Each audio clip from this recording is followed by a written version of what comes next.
I know post-lunch session is difficult for everybody to keep you awake, but I try my level best to keep you awake. So it's not good night, it's a good afternoon to everyone. To all my colleagues on the dais and off the dais. Okay, before I start the session, I would like to congratulate the organizers for the idea to bring all the Ayush department under one roof and conducting this such a mega event with different kind of workshops and scientific sessions. And I also extend my support if they want to continue it regularly. The happy part of the medical life is calling ourselves as medico, and the difficult part is calling us doctor. But in reality, you people should know, answer to yourself what next. So generally there are two options. One is taking a job, one is other thing is clinic. So first let us see what the job that will not be there. And many people want the recognition. Of course, monetary is secondary, but recognition is a first thing. So whatever the reputation you get when you are practicing, you will not get any when you are doing a job, because any institute or organization will get the fame and name rather than an individual thing. So that's one more point of having your own clinic. Of course, important thing, as I said, not primary, secondary, monetary. Yes, as you people worrying about it, initially you will not have any much income as per compared to the job. But definitely, over a period, you will get at least 10 times more than the job. That's at least out of my experience, I can quote on you. The third thing is, the important thing is freedom. Freedom to practice as you want, freedom to pick any case, freedom to no differentiation of juniors and seniors differentiation, and even freedom to charges as per you want, and above all the freedom of your timings and your holidays, and no targets, no pressures whatsoever. Then to start any clinic, definitely we want financial support. So as a student, like immediately you will not have much financial support or anything. So first thing is, in your post-graduation or house urgency, you'll get stipend. Don't shop around, keep that for your establishment of clinics. And also for your experience, most of the people will be doing during house urgency only in the nursing homes and hospitals. So that salary also you can keep it. If it's not sufficient, definitely you can go for a bank loans, but it's not a lengthy. What I say is, state financial corporations will give you loan on the basis of your certificates. So no need of income tax or anything. You can directly take a loan from them, and later you can take another. But here I want to mention one more thing is, take a help of your parents for the 1 year of maintenance of the clinic, because during that practice time you need not worry about the money and you can only focus on your practice. So that 1 year maintenance you have to ask for from your parents. The second thing, most of the people will think about the location, where to put the clinic. First thing I want to mention is, location will never affect your success of the practice. And here I also want to mention, one of my professor said to me when I asked him, sir, where to start my clinic, how do I get patients and everything. One thing he said is, destiny has decided you to be a doctor. So even destiny will decide who are your patients. In fact, to be frank, even I wouldn't have joined my medical graduation.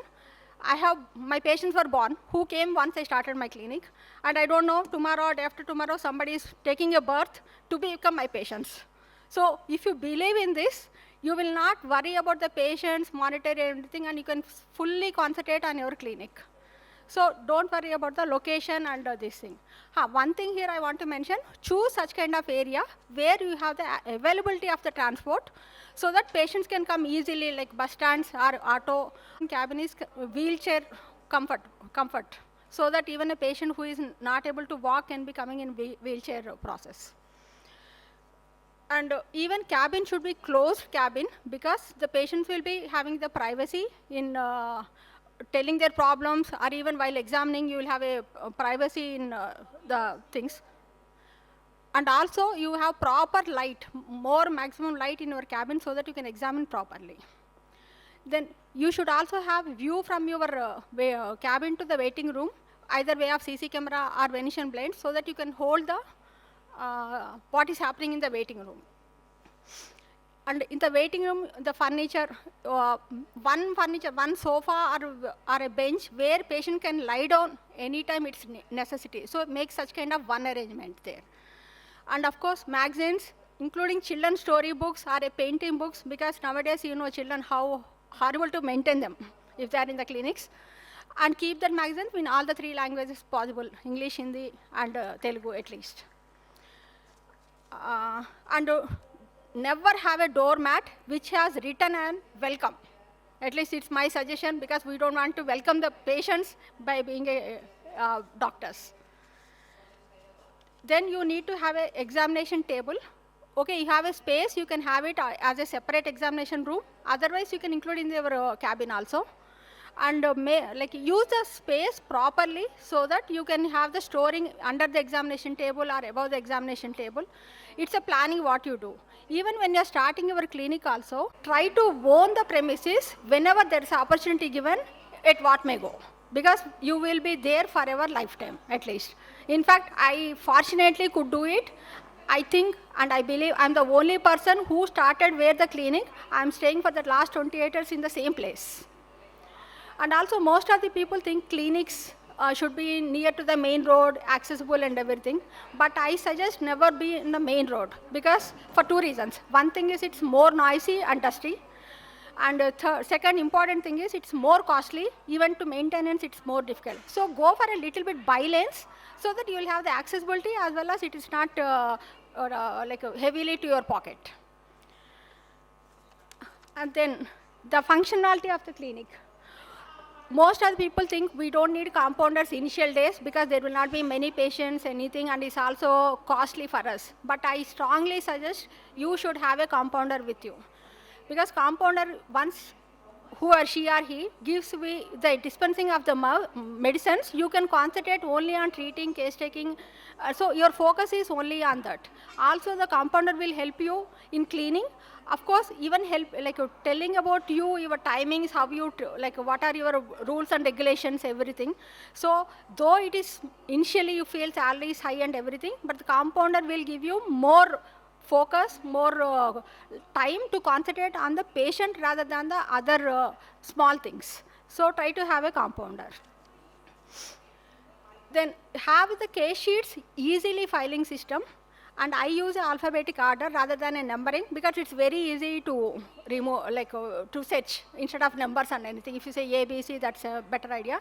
And some people think we will have a printed case sheets or anything. Of course, cost is the one thing, but practicality I have seen with the printed case sheets is every patient is not the same way. Some patients will have more symptoms for the present history, some people will have for past history. So I generally use a plain white papers. And also, nowadays, of course, the technology, whatever it is, people want to have the case taking with the laptops. But I suggest don't use the laptops or computers, at least while taking a case, because you will lose the connection with the patient. And of course, you will not even observe the patient's body language and where he is insisting on the symptoms and everything.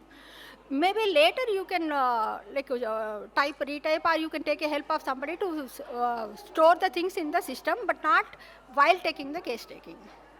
If the patient comes, you call me, I will come. This attitude will not give a patient a good vibes to the patient about the doctor. If you are available there, you sit there and you read your books. But never leave the clinic during whatever the prescribed time is, you thought about it. And also, if you are going out of station or anything, in prior, inform to all the patients. That shows your dedication towards the clinic. Whether the patient comes or not, that's secondary. So, but you have to inform them that you are not there. And once you are out of station, I also suggest to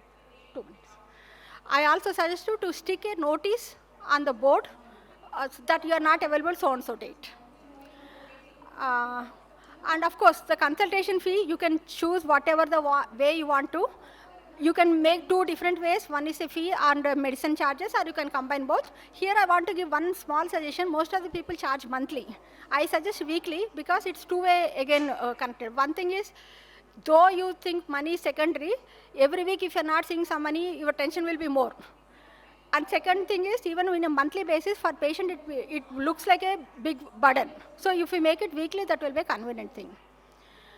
And also never spend anything on advertisement boards. A satisfied patient is the best ambassador for your clinic. And the important thing is, again, equality of the patients. Whoever their social status, financial status, or your own personal relationships.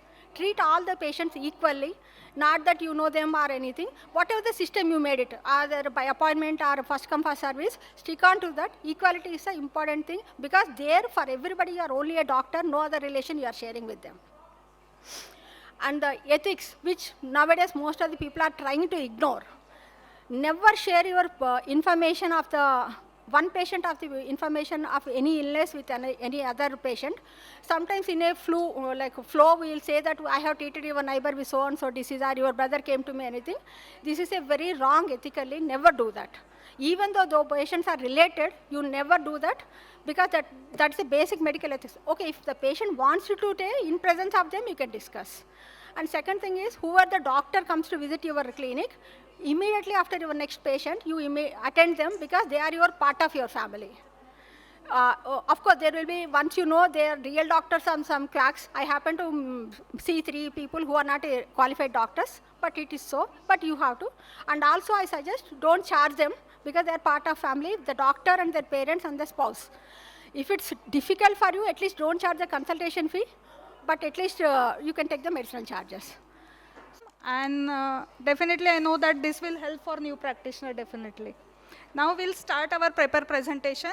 Our first participant is Dr. Gayatri Prasad. He will talk on the topic an evidence-based clinical study of homeopathic management for food allergy.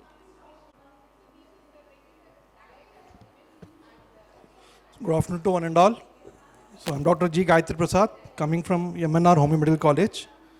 It's my topic on evidence-based clinical. To begin with, what is food allergy? Now, food allergy is a common term which we use for an adverse immunological reaction for a food protein. Now, globally speaking, this number is becoming high. It's between like 1.1 to 10.8, and the number is increasing day by day. Now, most of the times the food allergy, the patients, they come especially in the childhood, and what they say is, since childhood I had this allergy, and it ends like 4% of are with adults, whereas most of the prevalence is with young children. Now, the changing scenario is very important, especially for environment and nutrition, because the new kind of allergies what we have is because of the new lifestyle and new food habits what we have. So the new allergies are coming up. So routinely what we read in Metromedica, it's not the same number, because when you read complete repertory, nearly 220 modalities are there with food aggravations. And most of the times we say it as a food allergen because of protein, but at times the source can be from carbohydrate also. Now, to begin with, what is the pathophysiology? So there are 2 stages at which the food allergy can have. So initially it's basically a sensitization. So where the genetic and environment is playing the role.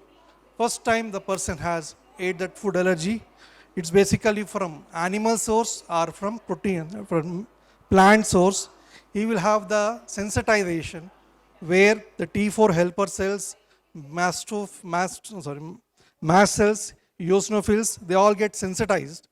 Next time, again when he eats the same food, that is on subsequent exposure, then he is likely to have the symptoms. Now here we have to be very sure, depending upon what cells they got triggered up and what immunochemicals are being released, the symptoms will vary.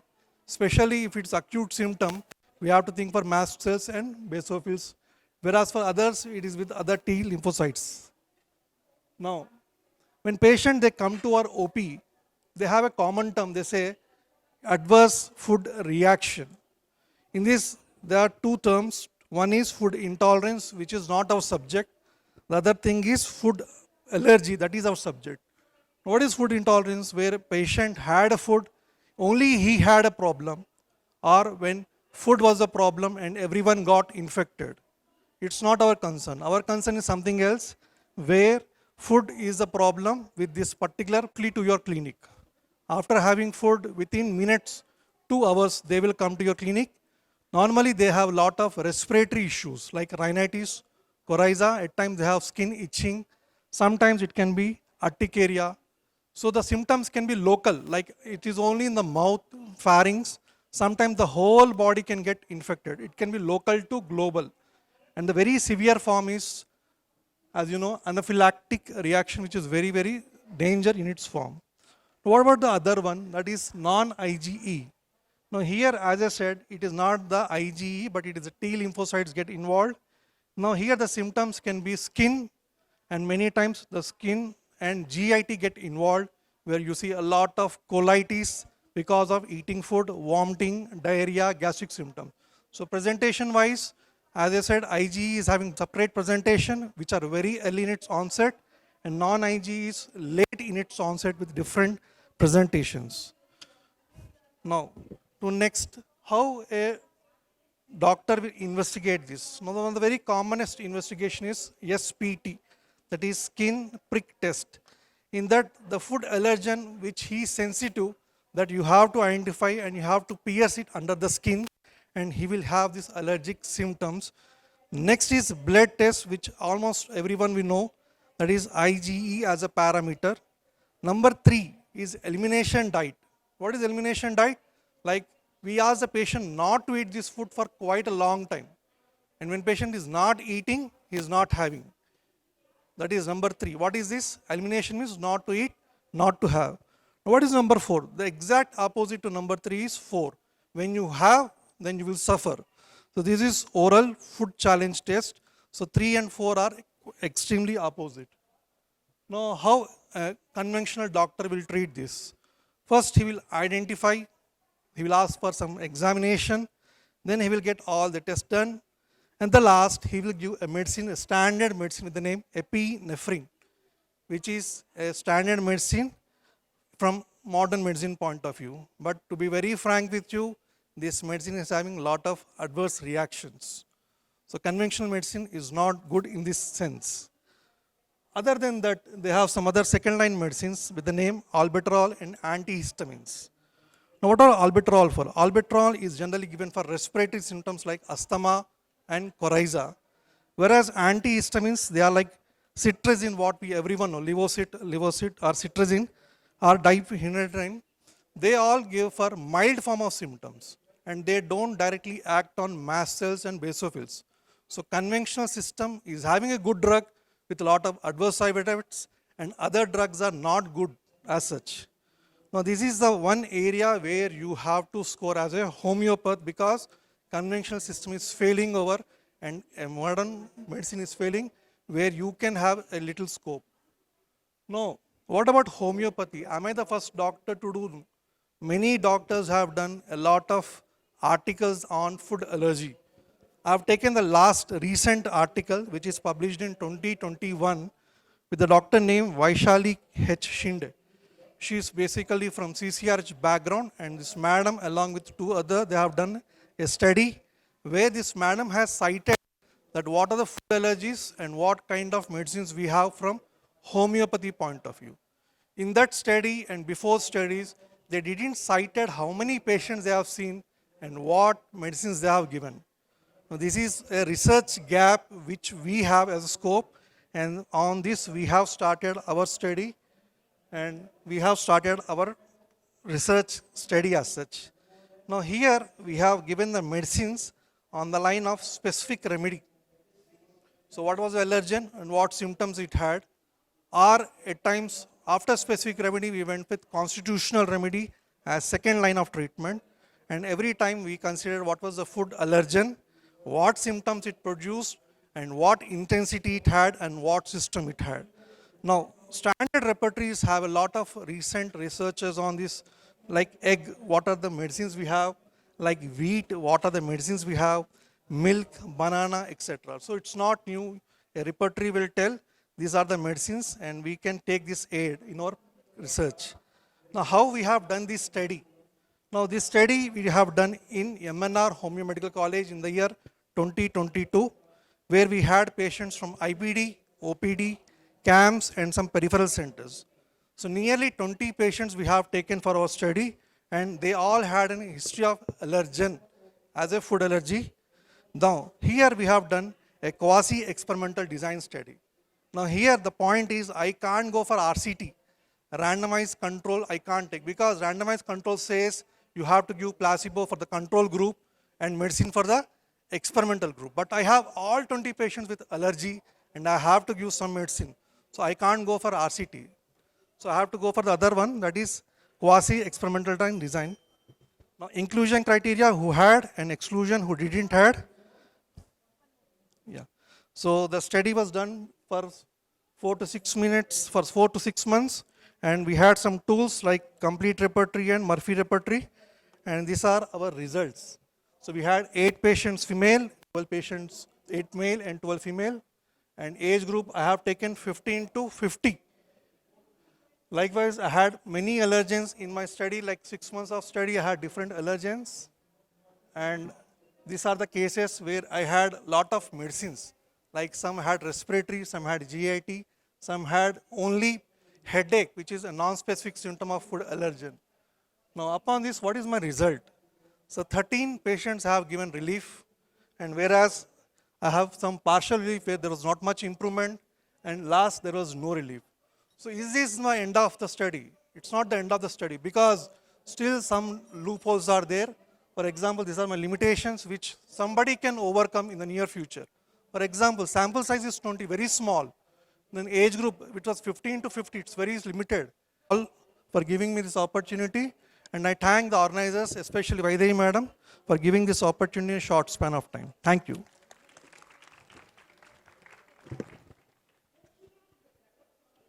Thank you, Dr. Gayatri Prasad, sir.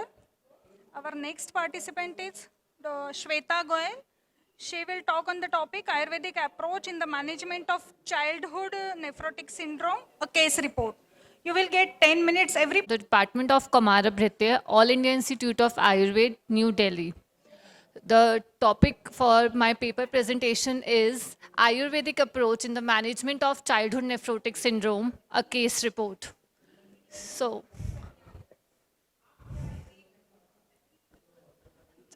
this is what is nephrotic syndrome is. It is a renal syndrome which involves alteration in basement membrane that causes filtration of proteins out of the body. So the current mainstay of the treatment is corticosteroids, and we know the long-term use of corticosteroids result in various unwanted complications. And in Ayurveda, we have compared it, its symptoms are compared with Alala Meha and Fena Meha, where Sushruta has told that Stokam Stokam Sa Fenam Fena Mehi Mehati, that is presence of froth in the urine. So a patient X came in Aya OPD, a 5-year-old patient, first reported on 21st November 2022 with the symptoms of facial puffiness since 4 days. And the patient had fever 12 days back, after which he noticed facial puffiness, froth in urine, and also there was the complaint of poor physical growth. On inquiring about the past history, we came to know that patient was apparent, and as soon as patient had this upper respiratory symptoms, he experienced facial puffiness as well as froth in the urine. So patient went to consulted an allopathic doctor, was diagnosed with nephrotic syndrome, but patient was reluctant on taking allopathic medicine, so he directly reported to our OPD. When talked about be reduced, and in micturition froth was seen in the urine. Clinical examination was done where the appearance of patient was dull, as well as on conducting a dipstick test, urine protein loss was found to be 3+. Rest CVS and chest examination was conducted and it was found to be normal. Ashtvid Pariksha and Dashvid Pariksha were conducted. In Ashtvid Pariksha, Mutra was found to be fenil, and in Dashvid Pariksha, important is the prakriti of the patient was Vat Kafaj. Diagnostic assessment, it was already conducted by the allopathic doctor the patient had gone to previously, and these investigations were conducted. Since the investigations were conducted 12 days back only, so no new investigations were conducted before treating the patient. And in investigations, we found albumin was 3+, and serum protein was found to be slightly reduced, that is 5.19 gram per DL, and pus cells were also present in the urine. So we gave this following treatment to the patient, where Agnitundi Vati was given in the dose of 125 mg twice day for 7 days in a period of 2 months. And Gokshuradi Guglu was given in the dose of 250 mg thrice a day for continuously for 2 months. And Punarnava Ark was given in the dose of 5 ml thrice a day after food for continuously for a period of 2 months. And Gandak Rasayan along with Guduchi Sattva was given in the following dose for a period of 2 months, where Chandraprabhavati was given for a period of 15 days in 2 months for every month. This diagnostic assessment was conducted during the treatment as well as after the treatment. No investigations were conducted, just urine protein loss was measured via dipstick method. And it came out to be nil. So the treatment was given on the basis of the following Samprapti that was formulated for the disease.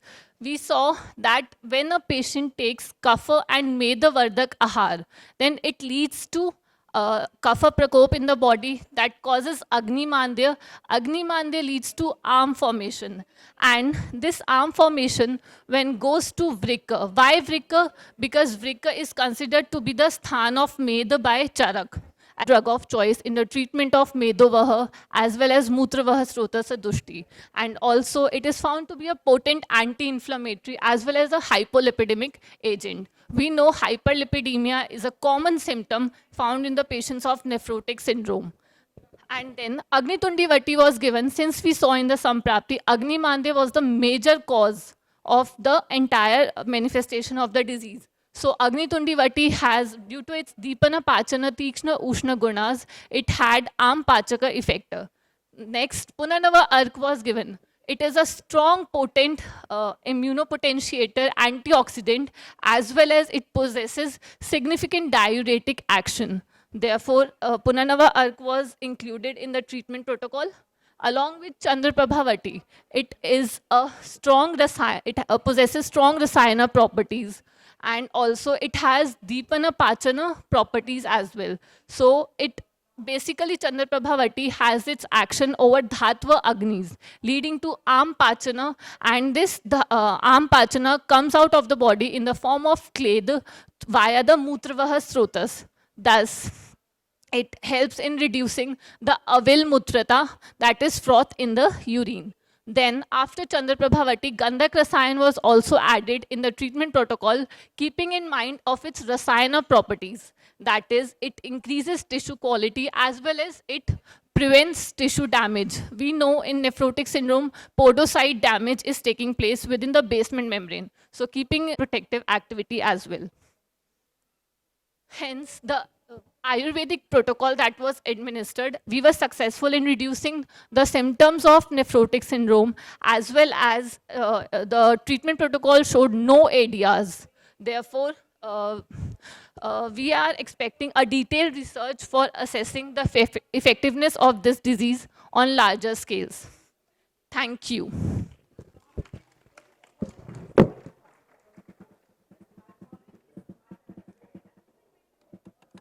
Dipti Dharanche Pragada.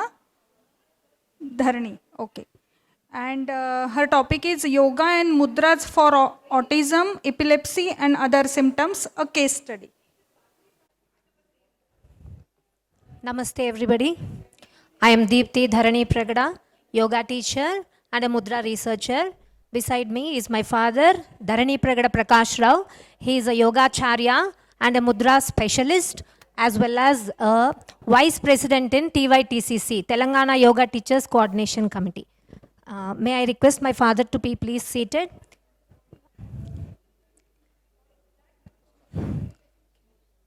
Attention deficit disorder, attention deficit hyperactive disorder. There are lots of types of autism, but ultimately the problem is the patients and the parents of the patients also will suffer. So we have used yoga, pranayama, mudras and bandhas. How we solve this case, we will introduce. So as we all know, yoga, it has yoga sutras devised by Patanjali Yogi, and Hatha Yoga Pradipika by Yogi Swatmarama, And BKS Iyengar style of yoga we have. We also have Baba Ramdev ji style of yoga. Along with yoga, we have also added pranayama, mudras, bandhas, and shavasana. So the purpose of our study is to review yoga with a combination of all these on ASD, ADD, ADHD kind of patients, examine the effect on physiological systems with the potential benefits on each of the system within their body, and also to recommend effective methods and specific strategies in using yoga by combining it with not just asana pranayama but also with mudras. Mudras are quite effective, and we have mudra specialist Dharani Pragada Prakash Rao. He will be speaking in Telugu for a couple of minutes to explain the case, and then I will explain it in detail. నమస్కారం అండి. ఒక ఎపిలెప్స్ కేసును తీసుకున్నాము. గత 26 అబ్బాయికి ఇప్పుడు 26 ఏళ్ళు. మా దగ్గరికి వచ్చేసరికి 9 సంవత్సరాల కింద వచ్చాడు, 9 ఇయర్స్ బ్యాక్ వచ్చాడు. అది చాలా బాగా సక్సెస్ అయింది. 9 ఇయర్స్ నుంచి ఇప్పటిదాకా ఒక్కరోజు కూడా ఫిట్స్ రాలేదు. ఫిట్సే కాదు, వాడికి ఆటిజం అవన్నీ ప్రాబ్లమ్స్ అన్నీ ఇప్పుడు దీప్తి చెప్తుంది కదా అవన్నీ. వాళ్ళ పేరెంట్స్ వాళ్ళు వెరీ హ్యాపీ.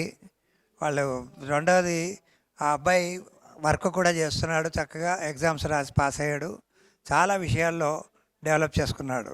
అసలు కేర్ తీసుకోవడం డైలీ ప్రాక్టీస్ ఉంటుంది. ప్రాక్టీస్ లేకపోతే క్యూర్ కాదు, ఎందుకంటే ఇది చాలా ప్రాబ్లం. డాక్టర్లకు కూడా ఛాలెంజ్ సిస్టమ్ ఇది. దీని డీటెయిల్స్ అన్నీ ఇప్పుడు దీప్తి గారు చెప్తారు, వినండి. This study using the therapeutic tools, like we conduct physical classes, we conduct camps, online sessions, YouTube videos and TV shows, everything for free. We don't charge anything when we conducted all this. And we have used yoga using therapeutic tools for holistic healings, not just asana, but asana, pranayama, mudras, bandhas, and especially the yoga nidra. So we have used all these therapeutic tools, and we design the programs based on the person's capacity and capability. It's a personalized program. So we personalize the program according to the health conditions of each participant. So these are the most important things which we consider, especially for autism patients. The parental guidance is a must. The parent should first learn whatever the child should do, and then they will be able to teach them better than us. So the parental guidance. And we also develop a schedule or a routine. So every day we make them do the same thing at the same time, so it becomes a routine for the ADHD patients.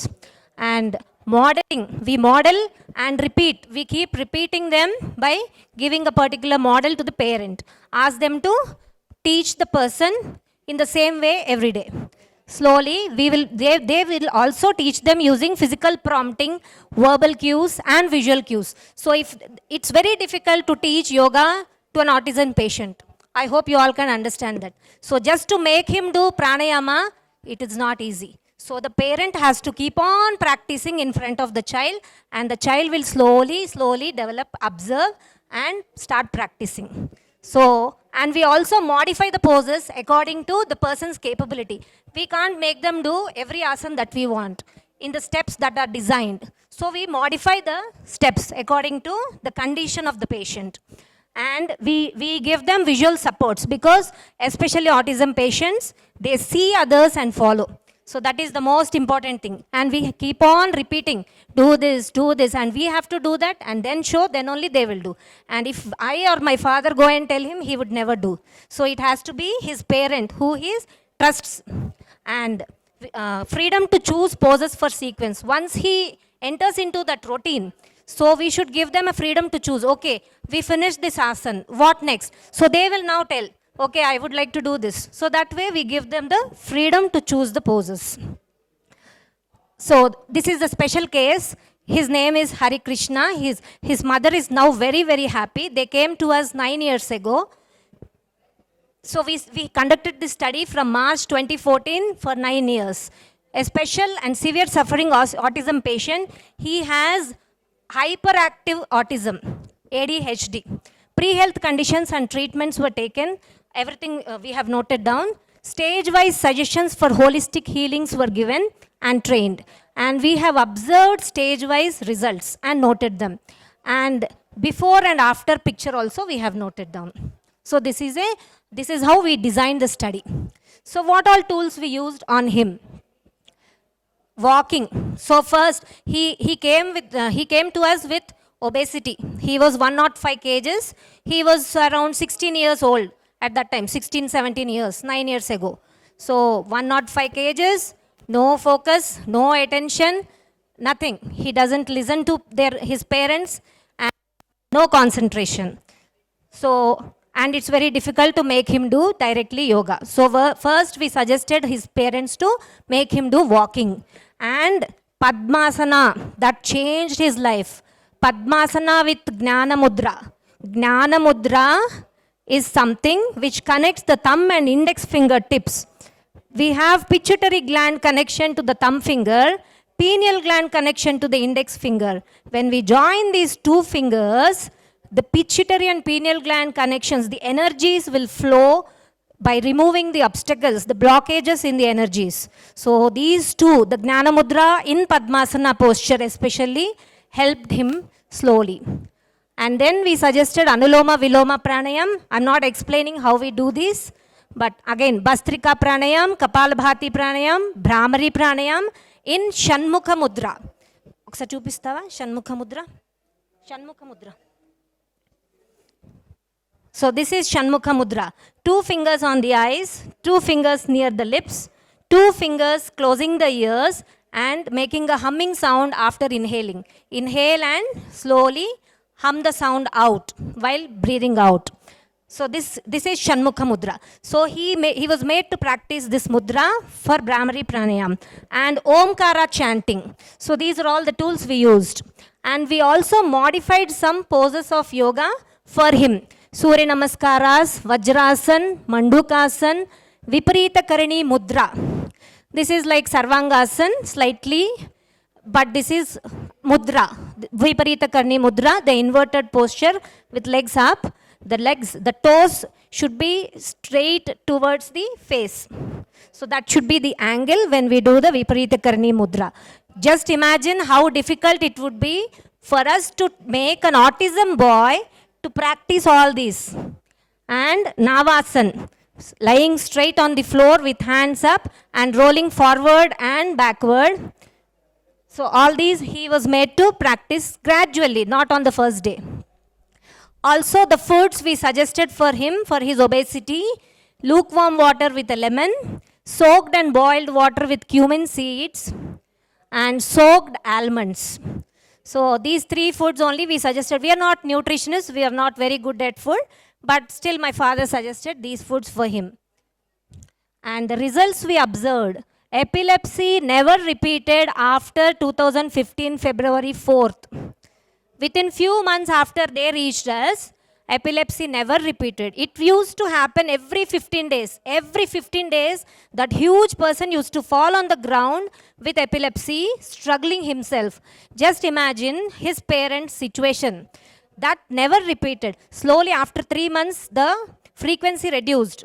It used to come for 15 days every time, and then it reduced to 1 month, once in a month, and then 2 times after 2 months. Like that, after 2015 till today, his epilepsy never repeated. His obesity, 103 kgs, and heavy thighs completely reduced. Now he is 88 kgs, slightly put on weight now. He improved his attention, concentration, involvement, decision making and processing the tasks. His vision also, every year his vision used to increase. Every year the doctor changes his specs. But after we made him do these pranayamas, which we have already explained, his vision got stabilized. Doctors are surprised. Every year they go to the doctor says, you use the same glasses again. And improved immunity.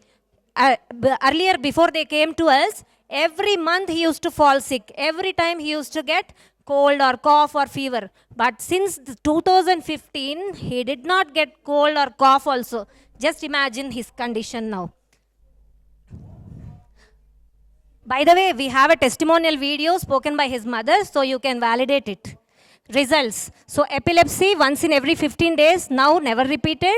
103 kgs to 88 kgs, correct weight according to his height. Lack of attention, now improved attention. He can go in metro train to correct destination now. And lack of concentration, now it is improved concentration. He can sit quietly for hours together. He completed his intermediate exams also. And he was lack of involvement at that time, now improved involvement. He is now a perfect baker. He bakes cakes, chocolates, cookies and sells them. He delivers and bakes, he delivers the baked items and he also tracks them. Through the porter, he submits them and he tracks whether the item has reached the destination. See the transformation that happened in him. Lack of decision making, now improved decision making. He can take a decision what to cook and eat. Sometimes his mother is outside, she calls him and asks him, can you cook something and eat? So he takes a decision on his own. But he never misses a rule set by his mother, not to use too much of oil or ghee. Increasing sight problem, eyesight becoming weaker and weaker every year. Now it is stable, maintained vision with no further loss. Low immunity, frequent cold, fever, throat infection, etc. Too much use of antibiotics, side effects, missing speech therapy classes. At that time, they used to take him to speech therapy classes. Now, no single problem since last 8 years. So this is a testimonial his mother has given. His mother's name is Madhavi. So he is Hari Krishna. You can see there. Yoga gave a new birth. His mother used to cry every day. Now they stay in our same colony just because they want to stay closer to my father, so that any further improvement they can do immediately. So I have given a couple of links also. Feedback spoken actually. What all practices he is doing, he himself spoke and said. So I don't know if I can play the videos, but anyways. So the conclusion, there exists a connection between a person's overall physical, mental health, inner peace and well-being. Yoga is not only for physical body, it is for physical, mental, emotional and energy bodies. Once we join all of them, once we are able to combine all of them, definitely we can see wonders in yoga. Holistic solution of yoga with pranayamas, mudras and proper diet helps to live a quality life. Suffer less, live better. Lead a happy and healthy life. Thank you all.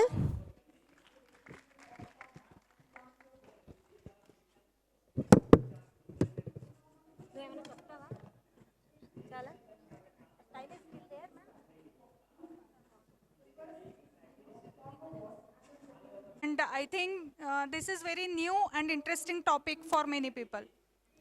So I request every participant, please don't leave the hall because we will announce the result at the end of the session and prize will distribute tomorrow. Our next Hel Patel and topic is patient with Parkinson's treated with Ayurvedic therapeutics and medicines with encouraging results. A case report. Good afternoon, everyone. My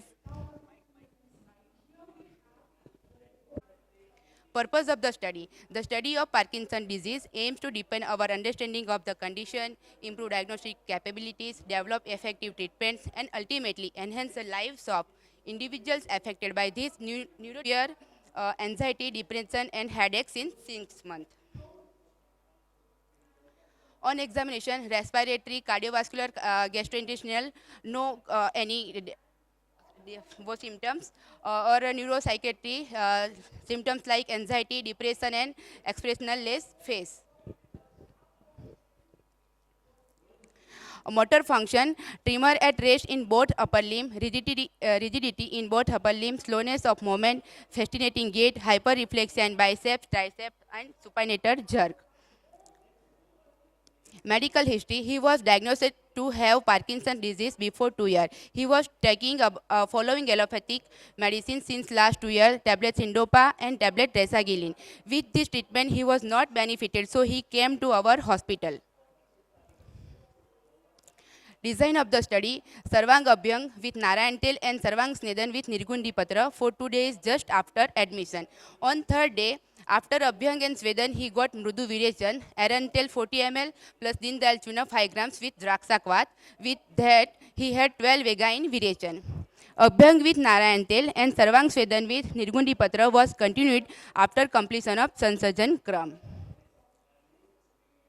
Niru Basti of 10 Mulkwat was given for 3 days after completion of Sansajan Kram. Matra Basti of Narayantel 40 ml was given daily after 3 Niru Basti.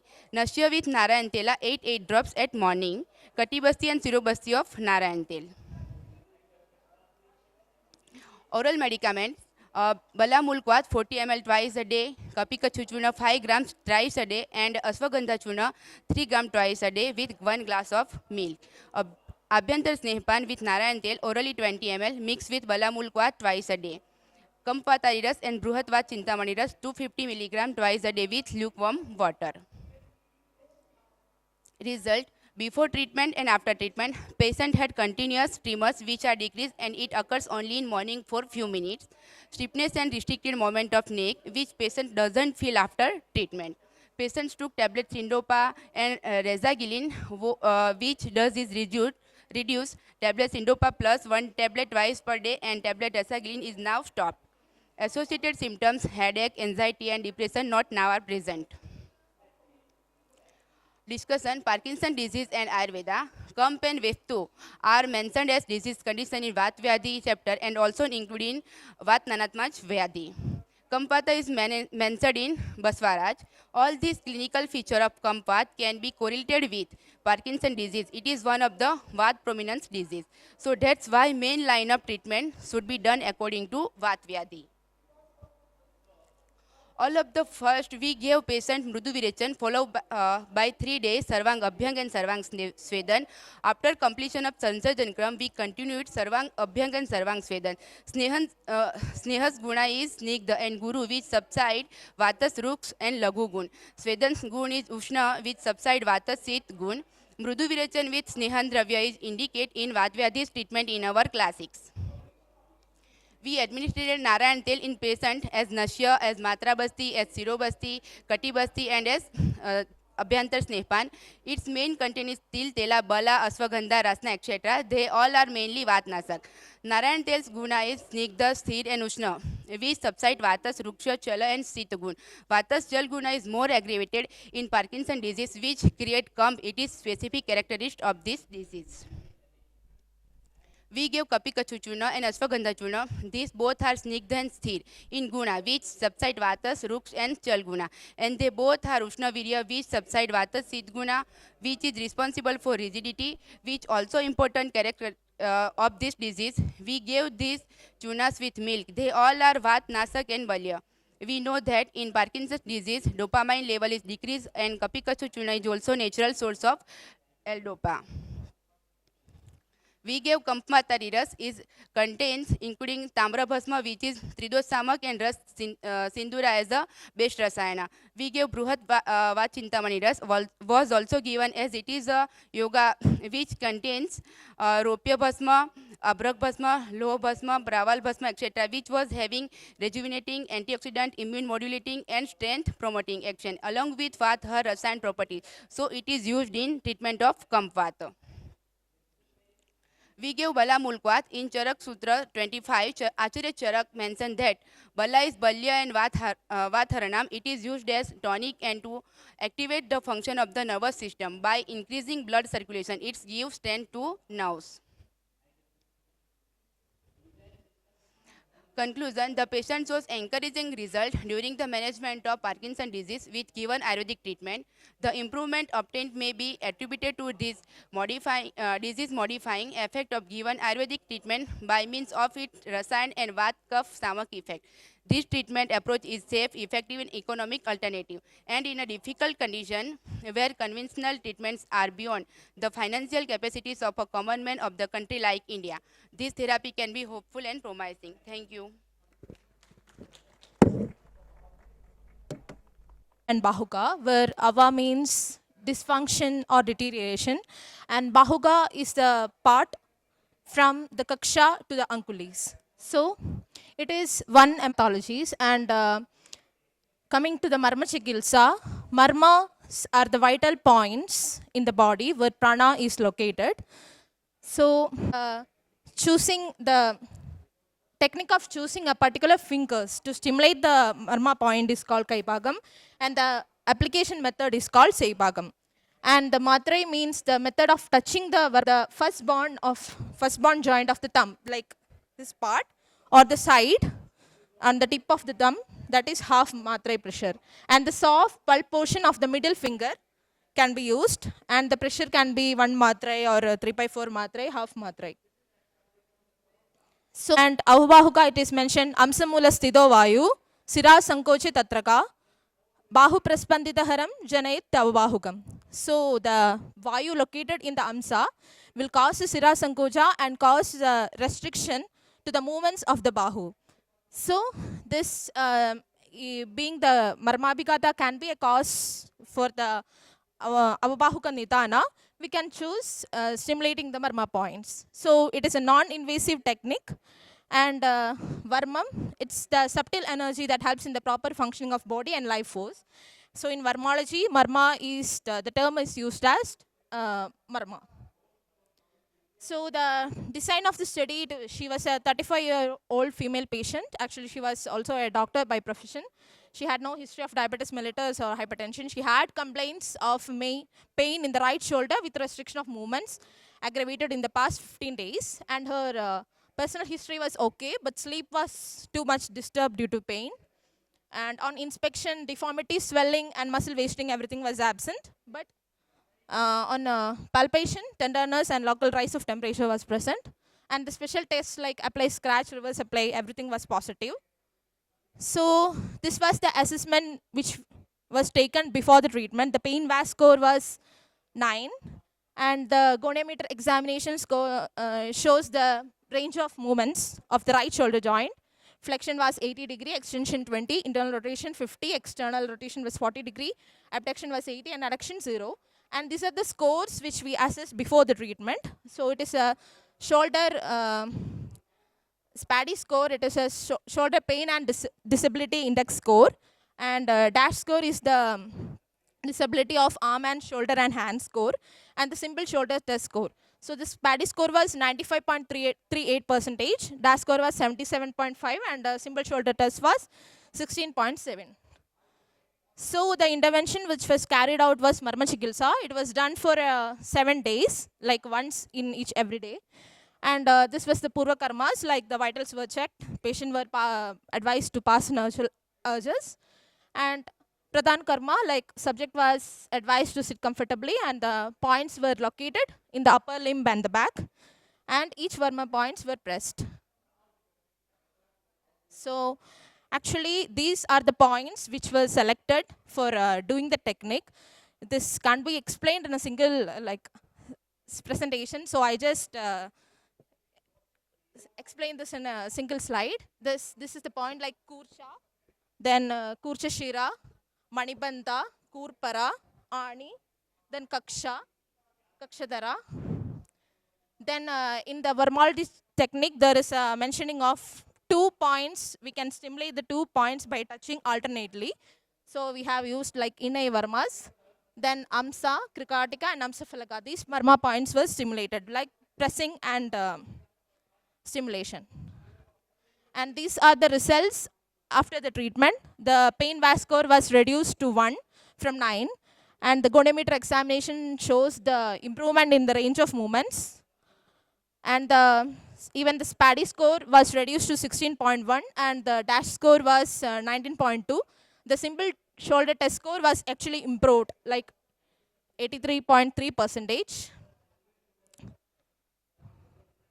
So this is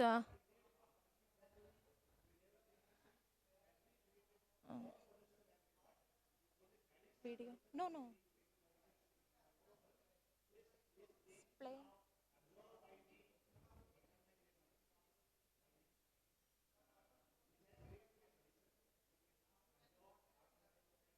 This is before the treatment, how the patient was not able to raise the hands. She was supporting herself for raising her, for flexion and abduction.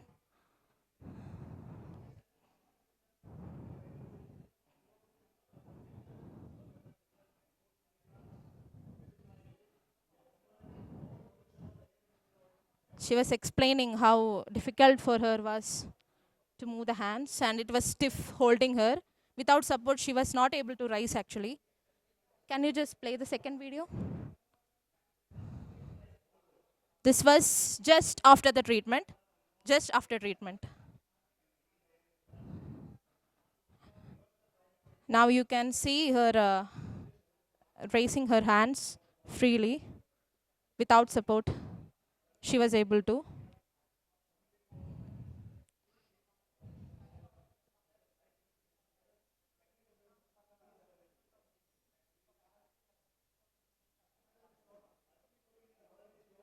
She was not able to take her hands back. That's enough. Next slide. Next slide.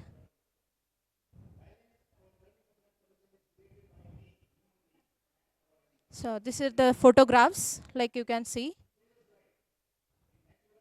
So I just want to conclude that Marma Chikilsa, it's helpful in reducing the effects of Avahuka, and see we can improve the quality and life of the patient, because she was not able to do her routine activities, and it's a quick action and cost effective and less time consuming treatment, and the stimulation of marmas can reduce like the flow of prana, and it can be, the main benefit of this treatment is it can be used in conjunction with any system of medicine. Like we can integrate with any system of medicine and we can use this. And I just want to conclude that when a powerful strike can harm, a gentle touch can heal. Just with our hands, we can we can show magic to the patients. Improve even with this magic, they will be emotionally and mentally stable just because of the treatment. Thank you. First of all, thank you so much for having me here. It's a golden opportunity to be here and presenting a new approach in integrative science called as polyscientific Ayurveda. So basically what is polyscientific Ayurveda is? It is actually a new paradigm which has been designed by none other than one of the most brilliant mind, Dr. Ravi Shankar Polishetty. So basically, polyscientific Ayurveda involves the end stage, several end stage diseases, and it primarily focuses on applying the Kadir Kulya Nyayam and Kalikaputi Nyayam. And by applying the five-pronged approaches, it helps to give the symptom-free survival and also in improvement in the quality of life. Now let's hop on to the presentation. With n number of cases and along with lots of different type of end stage cases. So here are the 4 interesting cases that we'll be discussing today. First is the metabolic disorder diabetes mellitus, which is the vata mediated. Second one is a chronic pancreatitis, which is again the metabolic disorder. And next is the autoimmune disorder, which is inflammatory bowel disease. Fourth, last but not least, is the dreadful cancer called as adenocarcinoma of lungs. So these are circumscribed due to the insulin resistance, multiple genetic factors, alteration in gut-brain axis. There can be due to the low-grade inflammation and also due to the autoimmune processes. So what is PSA? A lot of people ask us about it. What is PSA? What is polyscientific Ayurveda? So friends, the polyscientific Ayurveda employs a very ancient but yet very scientific method called as Nadi Pariksha, which is the pulse diagnosis. So what we do is we take this Nadi Pariksha and find out the imbalances which is there in Vat, Pitta, Kapha in all the 42 organs which is present in our body. How we do it? So basically we take the right hand, we use the index finger, middle finger and ring finger. And we palpate and we use 7 non-identical pressure observing the laminar flow of blood, and which correlates to the 7 tissues, 7 dhatus, and 42 organs. All the organs, 21 organs are present in each of the hands. So that's how we find it. Now let's jump to the case presentation. There are 4 types of cases which we have dealt with. The first one is of a 7-year-old male patient who came with the chief complaints of general debility, polydipsia, insomnia. He was diagnosed with Vata-mediated diabetes. Next comes the case of a 42-year-old male patient who exhibited difficulty swallowing, poor digestion, girth pain, itching. He was diagnosed with pitta-mediated chronic pancreatitis.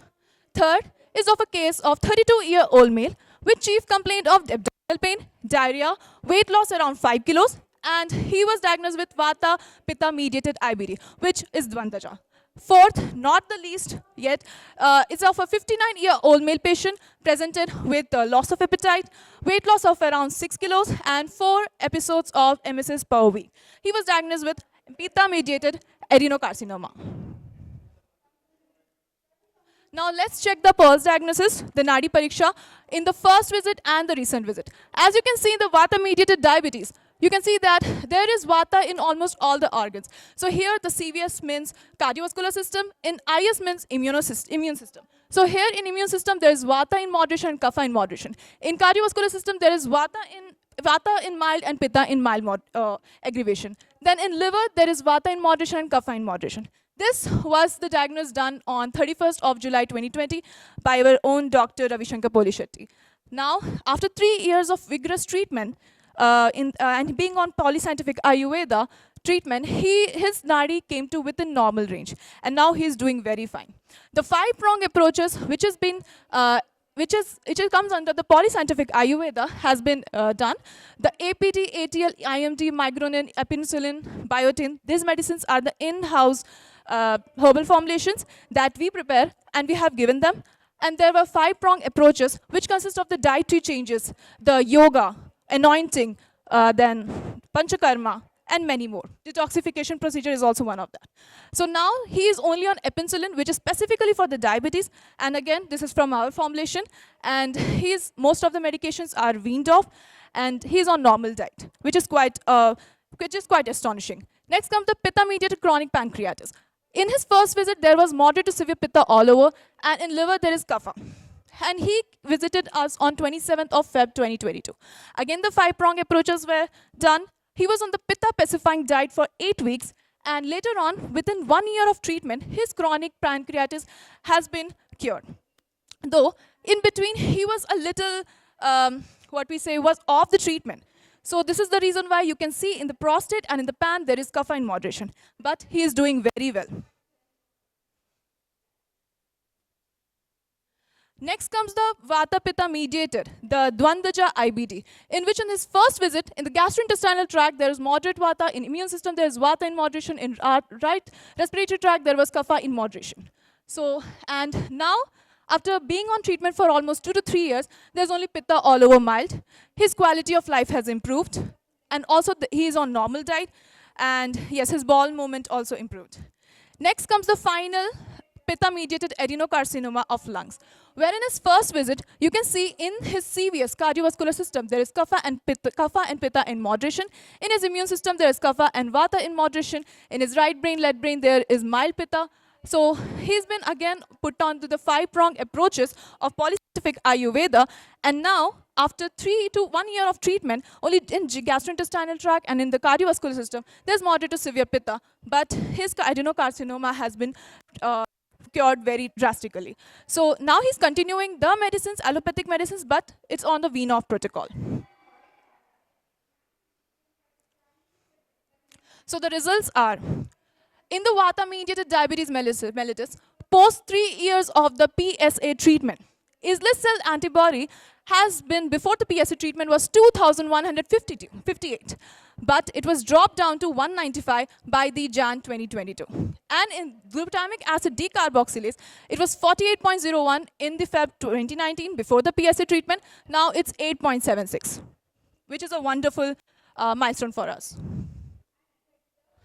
Next is the Pitta-mediated chronic pancreatitis. As you can see, his serum amylase and lipase levels were elevated to 12 times the normal range and 6 times the normal range. But now, it comes to normalized level to 63 and 48 respectively. You can see the USG abdomen as well. Like before the PSA treatment, you can see the impression there was chronic pancreatitis. But now, after 8 months of vigorous PSA treatment, you can see that the impression shows no abnormality. Next comes the Dvandaja IBD. So basically this patient is quite special. He's been suffering through this problem since 2006, and he was in favor of the Crohn's disease. But he came to PSA after rigorous PSA therapy for 2 years, he has lost like 5 kilos of weight loss, abdominal pain was there, he had diarrhea, loss of appetite, but after 2 years of polyscientific Ayurveda treatment, he has gained 11 kilos, no pain, normal bowel movements. So last but not least is the adenocarcinoma lungs. So in the FDG, the standard uptake value of FDG dye has shown that maximum of 9.6 was there. The test was done, PET scan was done before the PSA treatment, and also impression shows that there was metabolically active intrapulmonary lesions were present. But after doing 1 year of PSA treatment, you can see that SUV max value for FDG dye has been reduced to 2.6 versus 2.5. And the impression shows that there is residual active intrapulmonary lesions were there. So let's come to the conclusion. So pitta-mediated chronic pancreatitis and adenocarcinoma has been completely cured. Their quality of life has improved, which is our prime goal. And in the Vata-mediated diabetes mellitus, the patient used to complain of upper respiratory tract infection, and that has been significantly reduced. In Dwandaja IBD also, there is remission, which has been shown, which has been proven, and there is overall improvement in quality of life. So the main discussion is, a lot of people, as I already told earlier, that a lot of people are saying, what is polyscientific Ayurveda? So polyscientific Ayurveda is a clinical and a research methodology. It's a new way of approach to treat the several end-stage patients. And basically what we do is, by taking the end-stage patients, we try our level best to get to know the deal of whether it's Vata-mediated, Pitta-mediated, Kapha-mediated, Dwandaja or Sanipataja. And that's how, once we get to know the nadi of the patient, we try our level best to follow the 5-pronged approaches by